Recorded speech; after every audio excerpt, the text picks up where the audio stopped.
বিশ্বাস করেন চারিদিকে যে এত সুন্দর স্মেল বের হয়েছে। আপনাদেরকে চিকেনটা একটু স্লাইস করে দেখাচ্ছি, দেখেন। দেখে বোঝা যাচ্ছে ভিতরটা কতটা জুসি হয়েছে আর এটা যে কতটা মজার, একদম মনে হচ্ছে যে রেস্টুরেন্ট থেকে এইমাত্র আমি নিয়ে খাচ্ছি। প্রথমেই চিকেন চাপের জন্য সেই সিক্রেট মশলাটা বানিয়ে নিব। আদা এবং রসুন বাটা মিলিয়ে দিয়ে দিলাম 2 টেবিল চামচ, সরিষা বাটা দিয়েছি 1 চা চামচ, পেঁয়াজ বাটা দিয়েছি 2 টেবিল চামচ, আরো লাগছে আমার টেস্টিং সল্ট। এটা কিন্তু হোটেলে ব্যবহার করে টেস্টিং সল্ট 1/4 টিস্পুন, আর লবণ দিয়েছি 1/2 চা চামচ। এখানে আপনি টেস্টিং সল্টটা বাদ দিতে পারেন যদি হেলথ ইস্যু থাকে। লাল মরিচের গুঁড়া ভরে ভরে 1 চা চামচ দিয়েছি, আর হলুদের গুঁড়া দিয়েছি 1/2 চা চামচ। আপনি ঝালটা একটু বাড়িয়ে দিতে পারেন, আপনারা জানেন আমি ঝালটা একটু কম দিই। গোলমরিচের গুঁড়া 1/2 চা চামচ, ধনিয়া 1 চা চামচ, জিরা গুঁড়া 1 চা চামচ, তার সাথে আমি টক দই দিয়েছি 2 টেবিল চামচ। আমি টক দইটা আগে খুব ভালোভাবে ফেটিয়ে নিয়েছি। দিয়ে দিচ্ছি বাদাম বাটা, এখানে চীনা বাদাম এবং কাঠবাদাম আমি একসাথে ব্লেন্ড করে দিয়েছি। সয়া সস অ্যাড করেছি 2 চা চামচ। এখন দিয়ে দিয়েছি টমেটো সস 2 টেবিল চামচ, দিয়েছি গরম মশলা 1 টেবিল চামচ, এবং লাস্টে আমি দিয়ে দিলাম সরিষার তেল। এখানে আমি 2 টেবিল চামচ ব্যবহার করেছি। একটা স্লাইস আমি লেবু রস দিয়েছি, এটা পরিমাণে প্রায় 1 টেবিল চামচ পরিমাণ হয়েছে। এখন সবগুলো উপকরণ আমি খুব ভালোভাবে মিক্স করে নিব। এটাকে আমি রেস্টে রেখে দিব। এটাকে রেস্টে রেখে দিয়ে ততক্ষণে আমি চিকেনটাকে প্রিপারেশন করে নিচ্ছি। এখন মশলাটা মাখানোর পালা। এই মশলাটা এখন আমি দুই পাশে খুব ভালোভাবে মিক্সড করে নিচ্ছি। আর এই ম্যারিনেশনের উপরে কিন্তু চিকেন চাপের আসল টেস্টটা ডিপেন্ড করে। দেখতেই পাচ্ছেন আমি কিভাবে মশলাটা মাখিয়ে নিচ্ছি। চিকেনটাকে উপরে দিয়ে খুব ভালোভাবে আঙ্গুল দিয়ে ডলে ডলে এই চিকেনের ভিতরে মশলাটা দিয়ে দিচ্ছি।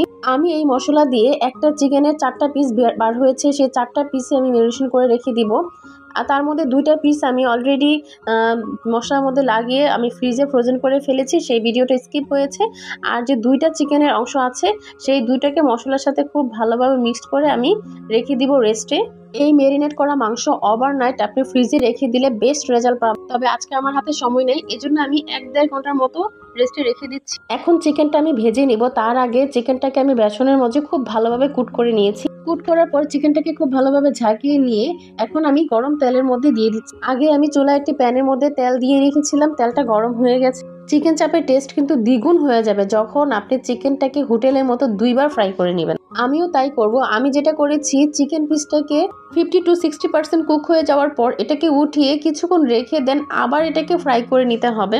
আর আমি এটাই করছি। তো পুনরায় যখন ফ্রাই করব তখন কিন্তু চিকেনটা ফুললি কুক হয়ে যাবে আর খুবই ক্রিস্পি হবে, ভিতরটা খুবই জুসিনেস থাকবে। অ্যাকচুয়ালি হোটেলগুলোতে কিন্তু এমনই করে থাকে। ও আরেকটা ইম্পর্টেন্ট টিপস, সেটা হচ্ছে আপনারা চিকেনটাকে সিলেক্ট করার সময় অবশ্যই ছোট সাইজের একটা মুরগি সিলেক্ট করবেন, তাতে অনেক সুবিধা হয়। আমার চিকেনটা অনেক বড় ছিল আসলে, মানে আমি যে এতগুলা থেতু করেছি তারপরে দেখেন মিটটা কতটা মোটো হয়ে আছে। আর ট্রাই করবেন যখন আপনি চিকেনটা ভাজবেন তখন যে ময়দাতে কুট করার আগে আপনার চিকেনের গায়ে থেকে যতটুকু সম্ভব মশলাটাকে সরিয়ে নেওয়ার জন্য।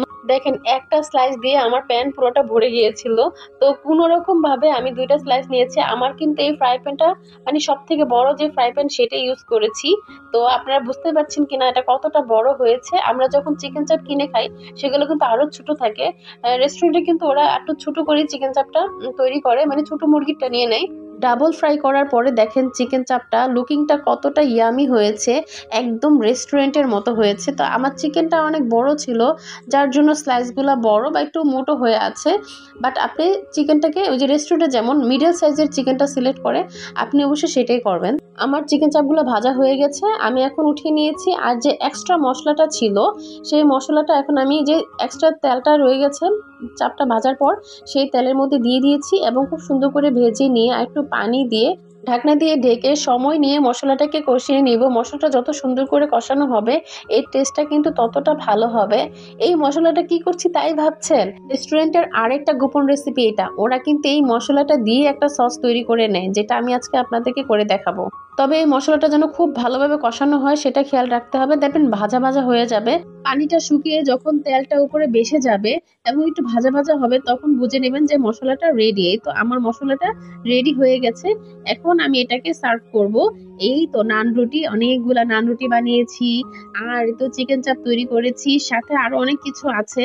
যাক, সবকিছু এখন দেখানো সম্ভব হচ্ছে না। চিকেন চাপটা তৈরি করেছি কয়েকদিন আগে, আমি আসলে রেসিপিটা দিতে পারছি না, আমার ঠান্ডা লেগেছে, আপনার ভয়েস শুনে হয়তো বুঝতে পারছেন। আমি এই চিকেন চাপটা আজকে সার্ভ করেছি নান রুটির সাথে। আর 3 ধরনের মেয়োনিজ, মানে মেয়োনিজ দিয়ে 3 ধরনের সস তৈরি করেছি।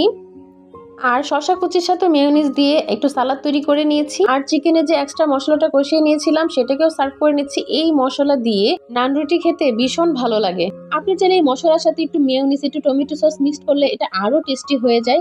বিশ্বাস করেন চারিদিকে যে এত সুন্দর স্মেল বের হয়েছে। আপনাদেরকে চিকেনটা একটু স্লাইস করে দেখাচ্ছি, দেখেন। দেখে বোঝা যাচ্ছে ভিতরটা কতটা জুসি হয়েছে আর এটা যে কতটা মজার, একদম মনে হচ্ছে যে রেস্টুরেন্ট থেকে এইমাত্র আমি নিয়ে খাচ্ছি। এই ভাঙা গলা দিয়ে আজকে ভয়েসটা দিয়েছি।